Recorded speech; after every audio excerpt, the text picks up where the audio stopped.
All right, there's some people trying to get in, and I'm so sorry you're having some snafus today, but there's nothing I can do from here right now. So we're going to record this and then we'll send it out to you later. So sorry.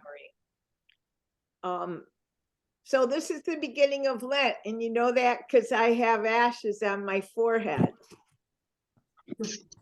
And I made my own ashes, a mixture of ground, burnt up old letters,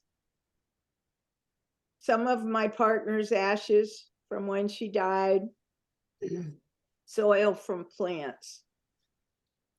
And I tried to make a spiral. So I am not wearing a cross. So we are in the beginning of a 40-day journey into the wilderness. Most of us know. I think we have Christians and Jews. I don't think we have any Muslims in this gathering here. But I think most of us are Christian, and we know the story that Jesus went into the desert for 40 days to kind of prepare himself for becoming the teacher and doing the work that he was called to do. And I've been really excited about doing this together because it feels like, oh my God, I'm creating a new me. I have 40 days to create a new me. And then I'll be a better teacher, a better person in the world. And I don't know if you all have that same kind of feeling, but I have not been affiliated with the church in a long time, but I cannot get Catholicism out of me. And so it informs all my spirituality I think in terms of trinities, right? So all the rituals, that's the greatest gift I ever got from the Catholic Church, were the rituals. And so I'm always looking to see what about Lent might be of use to anybody else. And when we were kids, the thing was you give up things for Lent. You give up candy mostly. And we had to eat fish. But I decided I don't like that. I'm a resistor and I don't want to give up. But I'm in training for a 40-day marathon here. And so I want to be conscious about things. And so I am telling myself I am drinking more water. And that means when I want to have my wine, and I'm not going to have wine for 40 days, the voice in my head says, you're drinking more water, because that's what my body wants. And I'm discerning what my body wants. And so every time I want dessert at night, which is every night, I am saying to myself, I'm discerning what my body wants. And so that piece of cherry pie I will give to my sister for only 40 days. But I suspect after 40 days of this kind of consciousness, I will be a person who chooses in my favor, in my real favor, not just my old-fashioned desires, who chooses differently because I'm more conscious. So I am here to serve us, to facilitate a circle of higher consciousness regarding how we approach our own spirituality. And so I just said to my niece who's out in the kitchen, I said, I'm making a quantum leap on my spiral of evolution. That's what's going to happen to me. That's why there's a spiral on my forehead. I'm going to the next higher place on my evolutionary trajectory. And I am going to assist you doing the same thing, if that's what you want. So although when you read about Lent, it talks about penitence, and I'm not into penitence. I don't believe I ever do anything wrong. That's just perhaps my tragic flaw. But we do the best that we can do. And so to me, I'm a disruptor. I know I'm a disruptor. I intend to be a disruptor. So that means I'm going to be saying things that will feel jarring for some of you. Right. I used to did a lot of webinars for the spirituality and practice group, but I got fired from them. They never told me why, but I called them up and I said, how come, this and that? And they say, I insulted Catholics on my last webinar.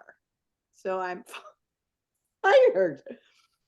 And it was like, they said 2 or 3 people complained about me. I don't know what I did, but I always think it's okay for Catholics to talk about Catholicism in a way that's not entirely praising it, because it has done some damage.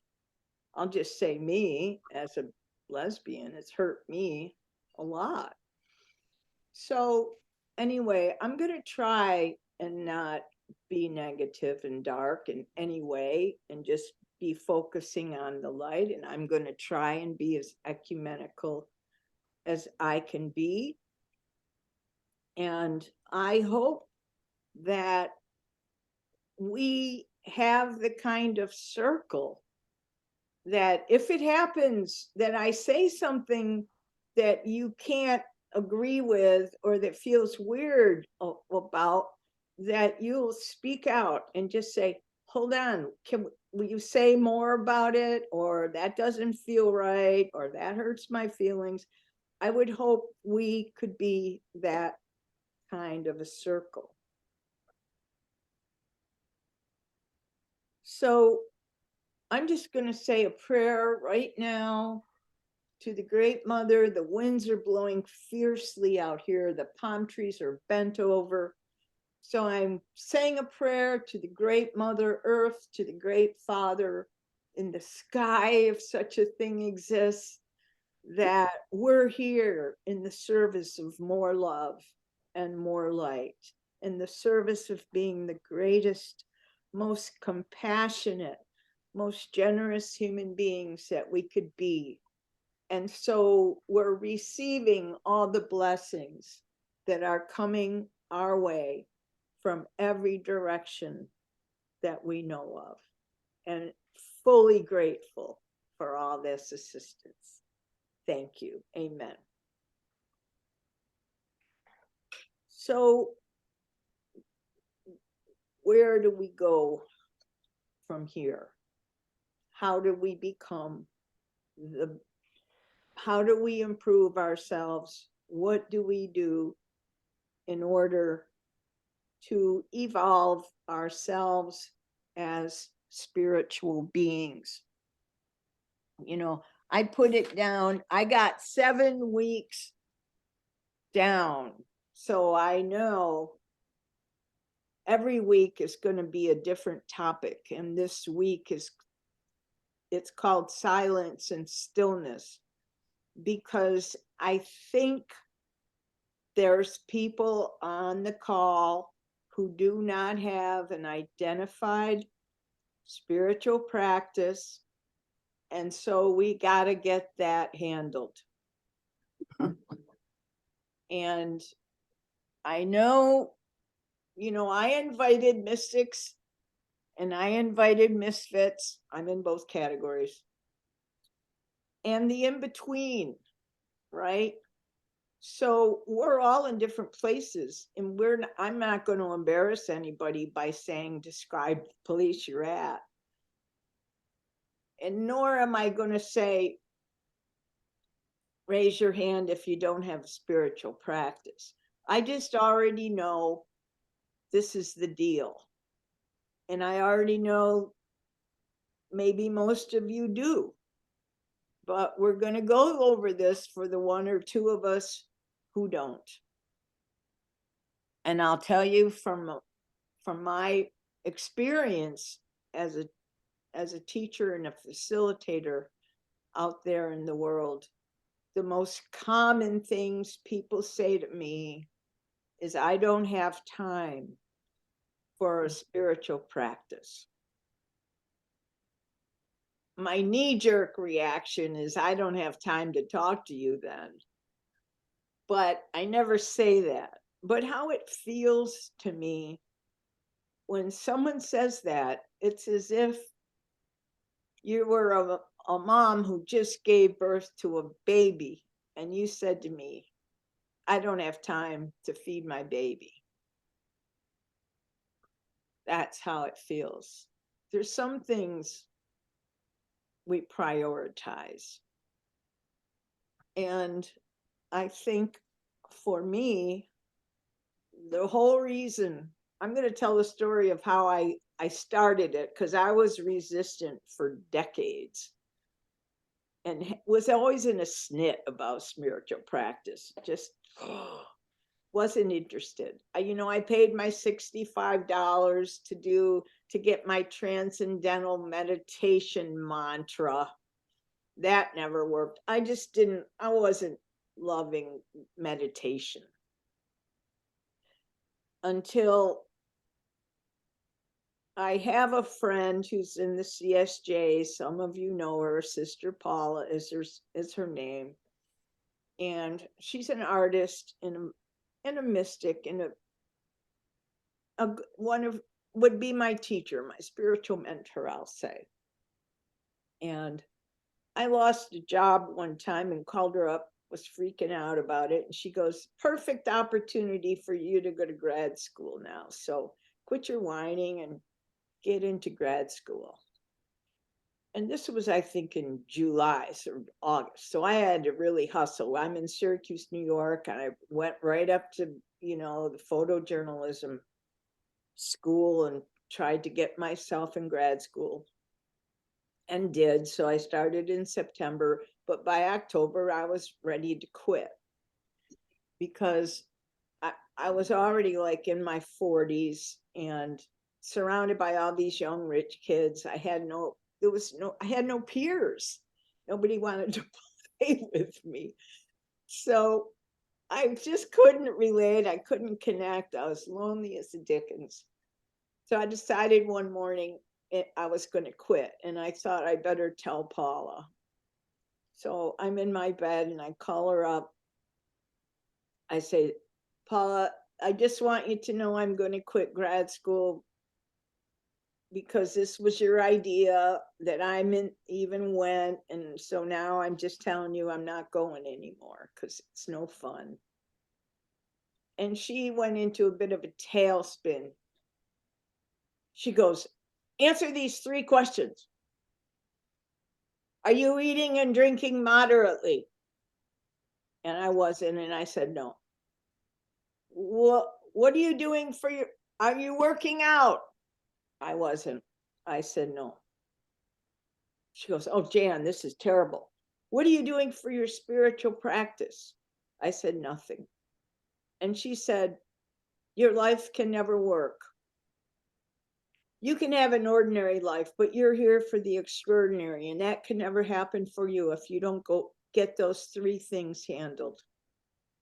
Eating and drinking moderately, taking care of your physical body, and having a spiritual practice. She scared me because she's my spiritual teacher, and I have to obey because I can trust her.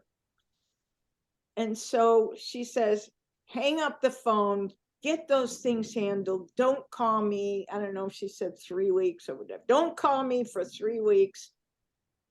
And then I'll talk to you then. And so there I am in my bed and I'm like, oh crap, what am I going to do for a spiritual practice? And I decided I'm going to make it easy on myself, because I don't like the word effort, struggle. I'm not going to sit zazen on a pillow. I'm not going to bend myself. I'm going to stay in my bed. I'm not going to have a phone. This was before cell phones, I think. I'm not going to have, my landline phone. I'm not going to have that near me. I'm not going to have any newspapers or books. I'm just going to light a candle, put it on the TV at the end of my bed and stare into the candle, period. That's it, 20 minutes.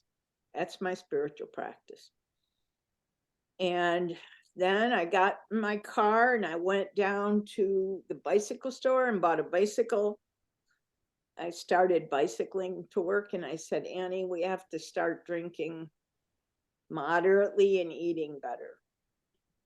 Well, she said good, because she had just seen the movie Babe and was already deciding to be a vegetarian.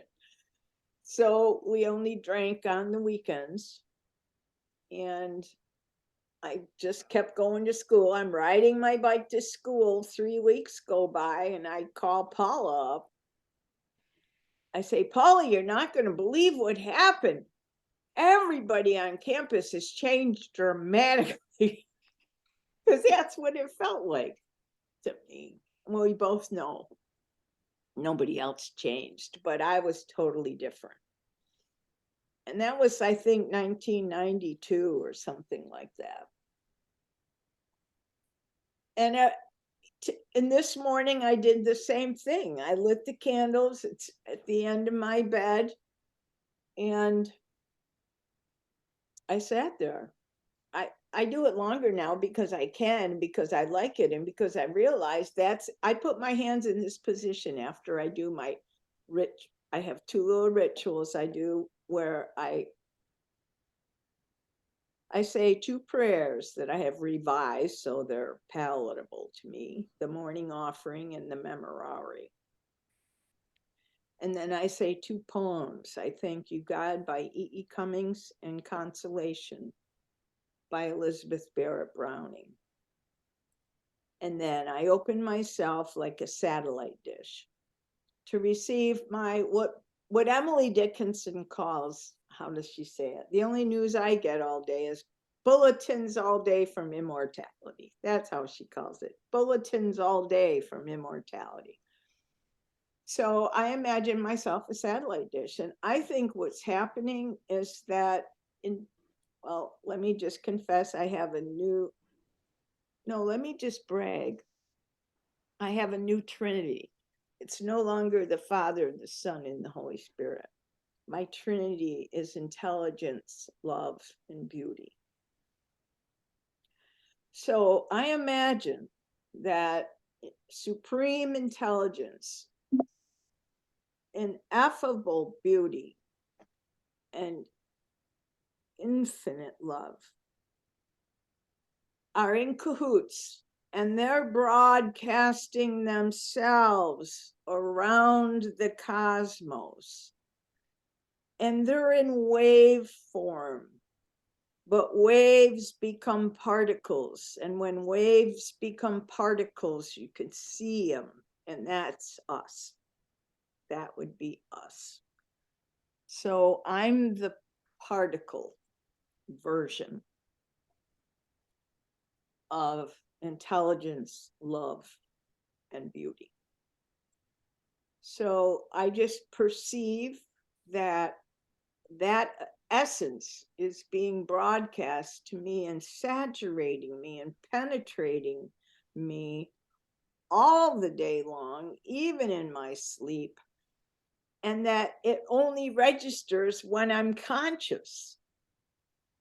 And so I want to make myself conscious as often as I can.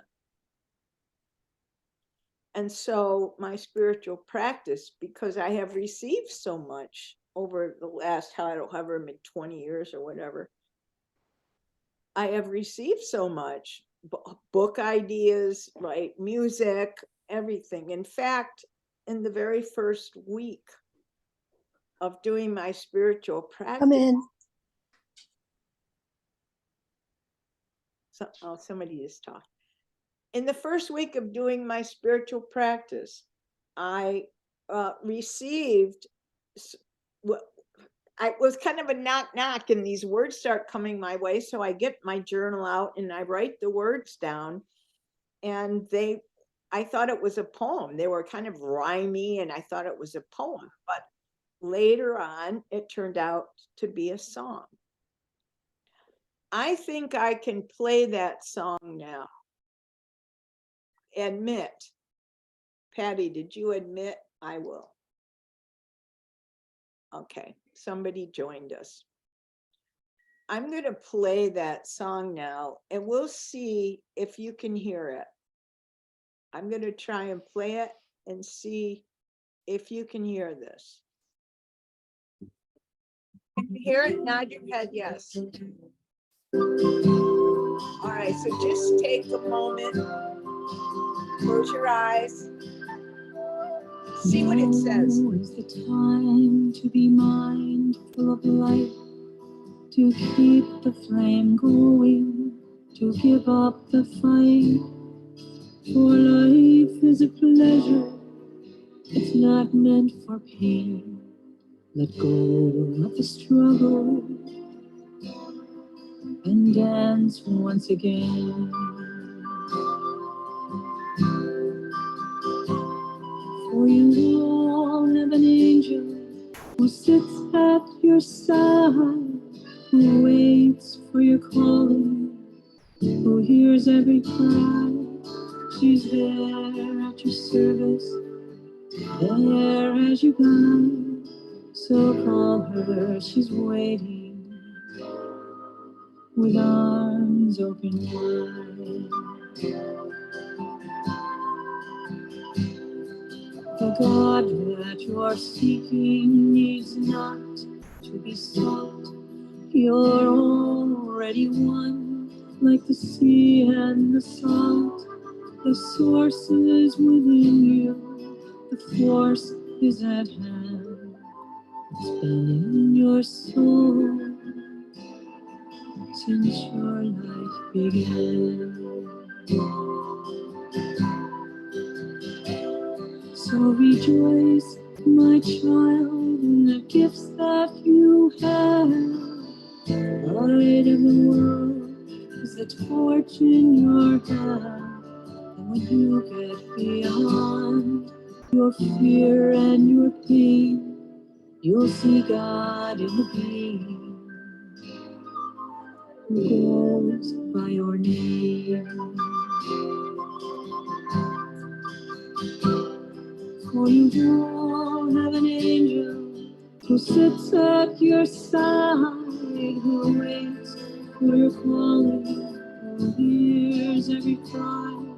She's there at your service, there as your guide.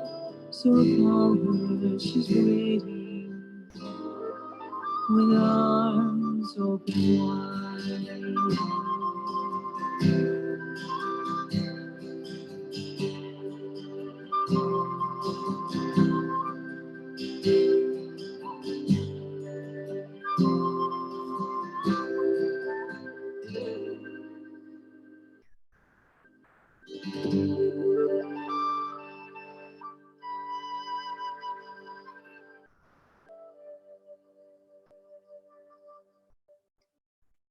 All righty then.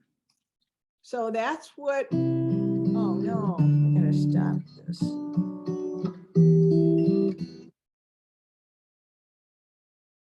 Otherwise you'll just hear me singing all day long. All right. These kinds of things happen to us in our spiritual practice. And I know there's many different kinds of practice, but what do I mean by, like, I was doing a consultation call with someone last week. I said, what's your practice? Oh, she goes, I don't have much of a spiritual practice. And then 5 minutes later, she goes, oh yeah, I talk to trees. I go to the woods. That's my spiritual practice. And I go, oh, okay. so she identified, but to me, the distinction practice is that you do it every day. You have the same time kind of set aside for it. It's a ritual. It'd be like brushing your teeth, right? I have to do it before I get out of bed, because once I get dressed, I can't meditate well.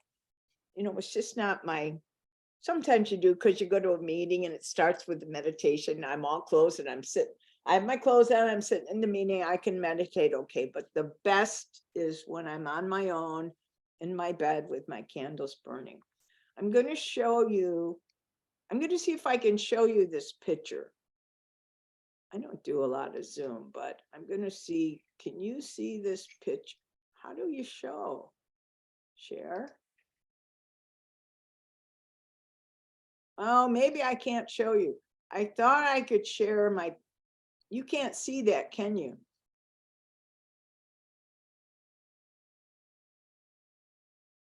Okay, I was going to show you a picture of my altar, but we're not going to take time because we got a late start. I think it's important. Even if you say my forest, the river, the mountain, whatever you identify as the place where you go for your practice, it wants to have some accoutrements there. It wants to be a place that you're comfortable in, wants to have you be able to look at something that feeds your imagination. On mine, I have 2 candle holders. I have a thing that represents a polar bear that represents earth, a feather represents air, a chalice that represents water. What did I forget? Feather, chalice, fire, candle. I have a piece of an asteroid that went down in Russia. I have a prayer book that somebody made for me. So all these things, if this is your first week to construct your altar, you want to figure out what's going to go on it. I would like to hear from any of you here who have a practice or who have an altar to say a few things about what it looks like, because you don't want to do one that looks like mine. So let me see who's what. Just raise your hand. I don't know if I could see it. Speak out, unmute yourself, and just introduce yourself and say, I'm so and so, and this is okay. Kathy, did you raise your hand? Yeah, I kind of have little altars all over the place. Like there's one behind me right there. Yep. There's crystals, there's a dream catcher, there's sweetgrass, there's different cards that I use. There's a plant, candle, yeah. And then if you go around the house, there's just other little things everywhere. Yeah, Beautiful. that's how.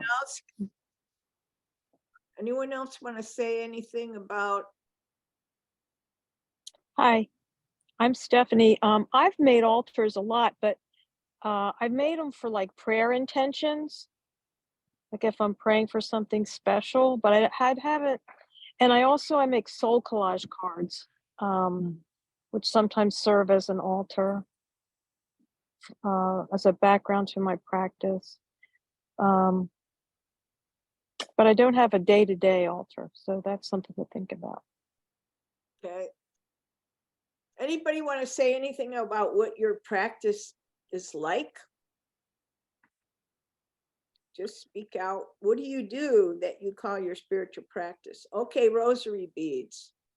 Diane, do you have any evolutionary way of saying the rosary, or do you do like we learned how to do? No, I have a little book here written by a Catholic herbalist called For the Wild Heart Tribe. Oh. And it has little prayers in it. And I do have an altar that has a Buddha, a Mary, and seashells that my mother and I collected when I was very young. And she's been gone from the earth since the 80s. Great. That sounds, So I just hold this. That's all. that's good. That's beautiful. Anyone else got something unique? That wasn't unique. So It's unique. My name's Patty, and I don't think it's unique, but I have an altar, and so I live in a small space, and one of my rooms, my living room, but basically the whole living room is my altar because everything that's on the walls or anywhere is meaningful. But I do have one space that's got, you know, my crystals and all that sort of stuff on it too. So that's where I go to meditate and do, you know, my practice, Tai Chi and yoga. Perfect. Okay. Somebody else? Are there any questions in the crowd right now? Any place where you feel you want to stop? Okay. Good. I am going to play us a video if I can share screen. I'm going to try this.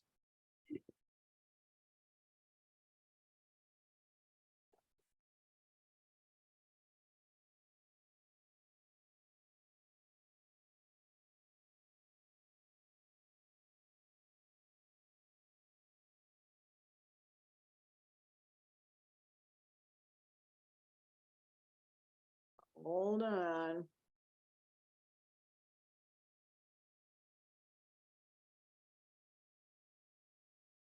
I might have to get a Zoom lesson. Well, I got one of them up here. Let's see if I can share another one. Share screen, hold on, video.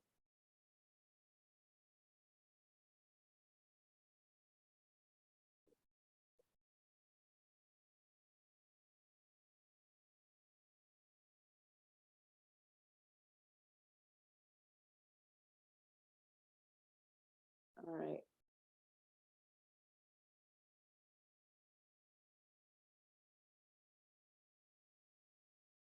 Something's going on here. Okay, I'll play us think of ourselves. Sorry, I don't know why I can't access that.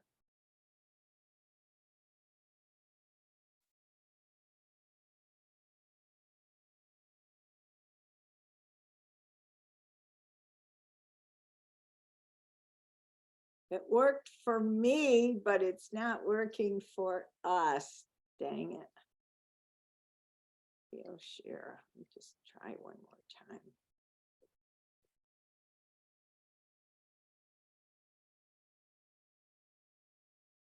There it goes. We'll watch this for a bit.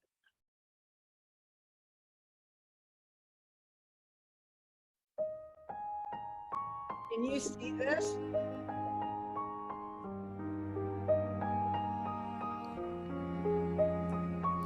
Think of yourself as a thought of the Infinite One, made flesh by your sheer desire to see and be seen. Think of yourself as nature, looking upon nature, in awe at its grandeur, in tears for its wounds, nature loving itself, healing itself, speaking out for itself.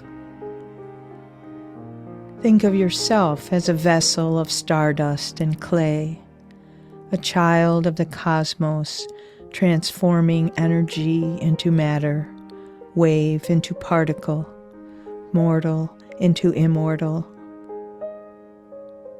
Think of yourself as a soul who took on a body to be of use, to radiate love and receive it in return. Think of yourself as necessary, purposeful. Remember that you came here to light the world. Think of yourself as a shaman whose hands heal whatever they touch, as a storyteller whose words fall like rain on a drought-stricken land, whose stories are medicine, miracles that heal the sick and raise the dead. Think of yourself as a circle holding yin and yang, as unity cradling the dualities in your arms. Think of yourself as a thought leaning toward radiance, an early dawn rising into daylight. Deep inside you, the fire of creation burns day and night. Atoms forged from the Big Bang spin and swirl in your blood and bones, your lungs and your legs.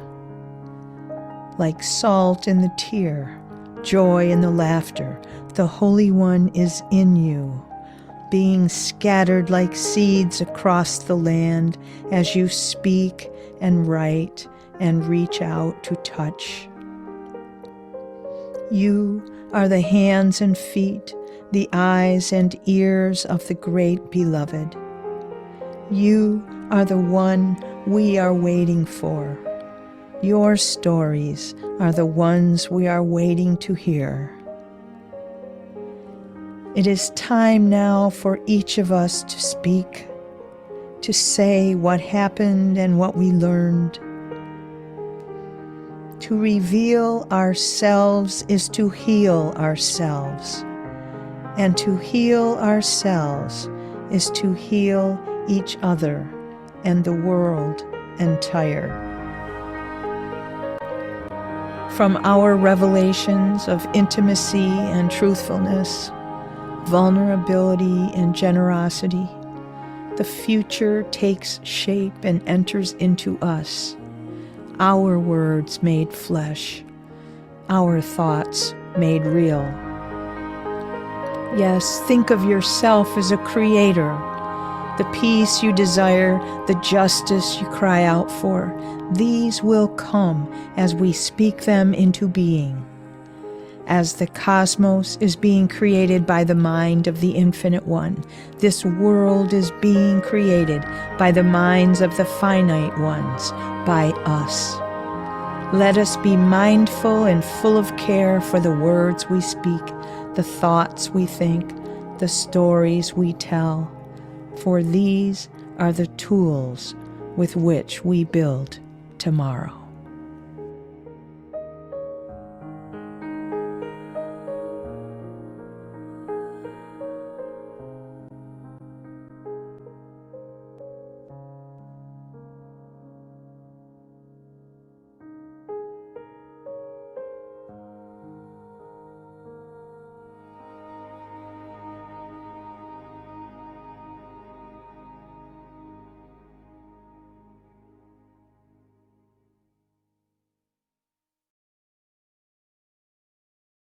Well, that worked.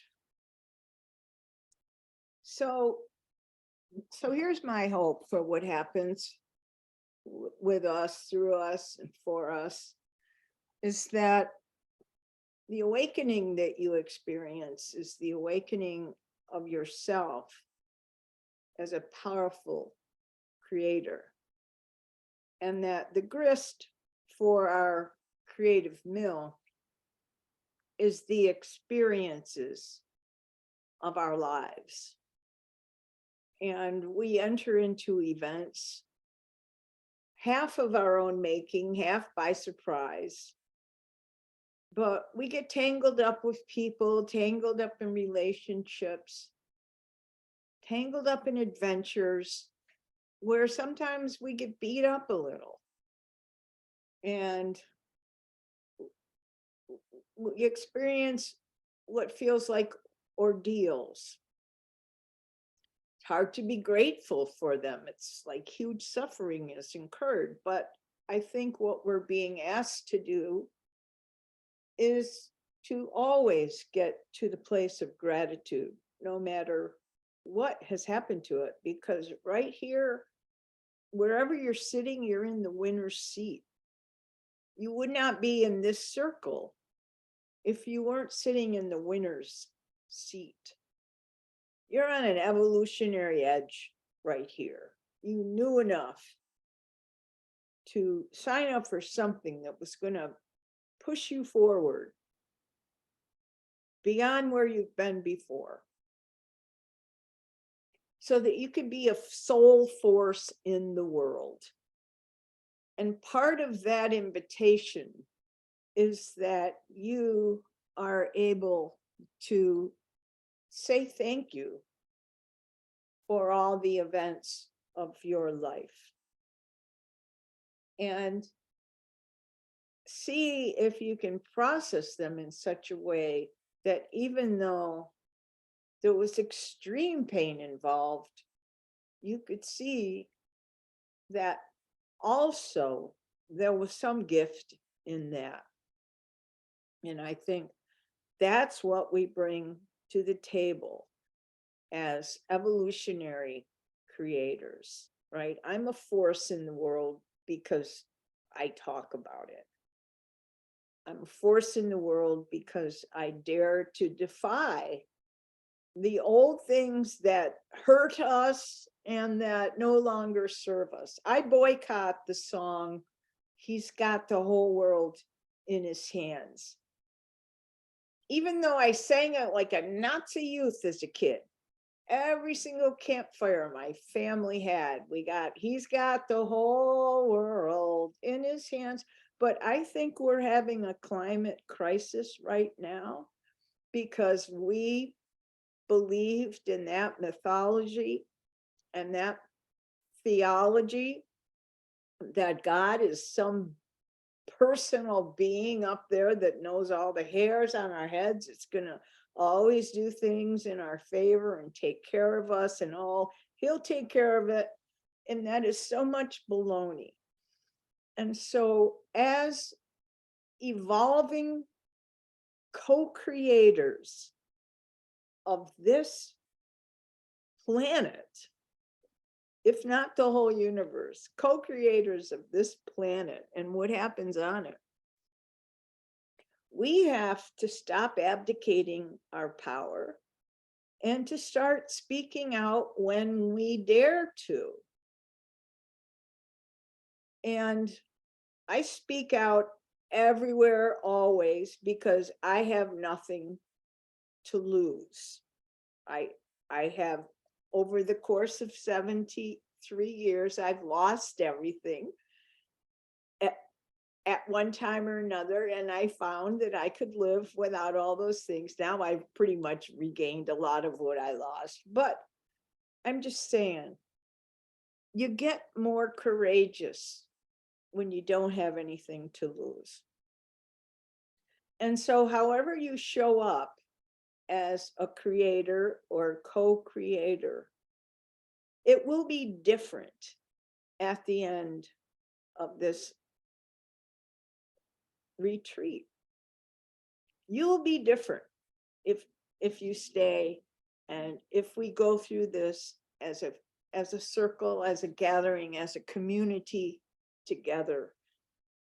You'll be changed, and you will have a better idea of how you should be, how you should act in the world, what you could create that would be a gift for other people.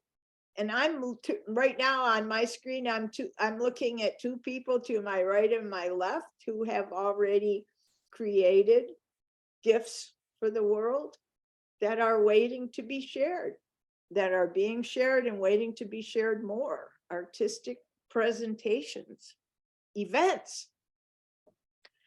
So the question is for each of you, how have you harvested the events of your life? How have you created a chalice to put them in? so that you could share your gifts with others, right? People are always, used to be in the old days, it was like, oh, you got to write a book. Well, no, you don't have to write a book, because there's other ways of sharing, right? You could start a book club for one. You could, you know, paint and have a gallery show. You could do a one-woman show. You could organize a group like this on Zoom. You could take a leadership position. You could write 20 letters to your grandchild, get it published at Kinko's in a spiral bound booklet. There's a lot of ways to go. But the question you're facing is, how will the others know what happened to me? Because if you have mastered your ordeals, you know enough to give a sermon in a church. You know enough to be at a pulpit delivering a homily about mastering an ordeal. If you have, and how do you know? Somebody's complaining about not being able to get in, dang. How do you know what your gift is? Well, you review, right? You review your life. You see what happened. And when you do that, if you were to list 10 events of your life that you won't say, oh, this was a great thing and that was a bad thing. If you could just say the momentous occasions or events in your life, they gave you something and they took something away from you. I think that's a truism. And so if you were to explore, if you were just to list your 10 momentous events and to explore them and see, what did it give you? And what did it take from you? You have a story there, because every story needs a conflict. And those of us who have gone through the biggest conflicts can be the best storytellers. People who have an easy life or who haven't mastered their ordeals yet, they're not the good storytellers. You're not magnets. But you can be a magnet if you're a good storyteller. And how do you get there? You process your life events. You see what it gave you and what it took from you. You identify the conflict and you recognize how you lived through it, how it made you who you are today. You can be thankful for it. And then you can help someone else get through the event that they're in. You can help them master their ordeals. And that can be the prophetic work that you do in the world, because we're not called just to be mystics. And by the way, what is a mystic? It's just a person who has an intimate relationship with infinity without a mediator. You know, that's it. It's simple. It's not like the old days with, Teresa of Avila, crying her head off. It's not massive tears and utterances that can't be figured out. It's Catherine of Siena saying all the way to heaven is heaven. That's what the mystic knows. All the way to heaven is heaven. We're it. We're the particle version of the great energy that sourced this whole shebang. We're one with it. We are it. We're the part you could see. We're creative. We're born to create. And any gesture of non-creativity is not acceptable. Don't ever say I'm not creative. I can't draw a straight line, because that is wrong. Yes. Are you raising your hand to say something, or are you applauding? All right. So anyway, it's 4:04. We've gone over a little bit because we started a little bit late. I think what I'll do this week. I'll be sending you things during the week that might be helpful to keep you on your toes during this 40 days. And you can email me if you have any questions or things come up. You know, we'll keep it loose. But it was a little bit disrupting the beginning of this one because it's our first one. So I think what I'll do is send a link again that really works. Everyone be sure you have the thing. And if there's any questions or anything, we'll take them, but otherwise we can just meet together next week. Is it going okay? Shake, go like this. Is it going okay? All right. I don't see anyone doing that. That's good. All right. So Yes. Jan, question, you had sent us the retreat, I'm going to mess up the title. Stop learning, start whatever it is. Yes. So you want us to just kind of look at that? Do we follow it? It's just sort of there for us. No, it's not. I'm not following it. It has some things to think about in there and it won't hurt you. Okay. So it was just a gift. Okay. I have more gifts. I'm going to be sending you Awakening the Mystics. I have gifts for you. So I'll continue to send them just to support you on your journey. I'm glad you're here. I'm grateful. It's a nice group. And I think we'll have an amazing time together. I'm committed to you. But don't let me be more committed to your spiritual path than you are. Okay, we good? Good to go. Yeah. Good to see you all again. Those of Thank you, you. Patty, Melanie. I don't know. Thanks, I saw Jane Comerford on here, but now she disappeared. Anyway, good to see you, and hopefully nobody will come in next week as annual Flaherty. I got some snafus. Thank you, Jan. I got some snafus to figure out here. Peace. Okay. Thanks, Jan. Thank you all. Love you all. Okay, I'll stop recording and do what's next. Does that mean it stopped recording? No, I still see the red light.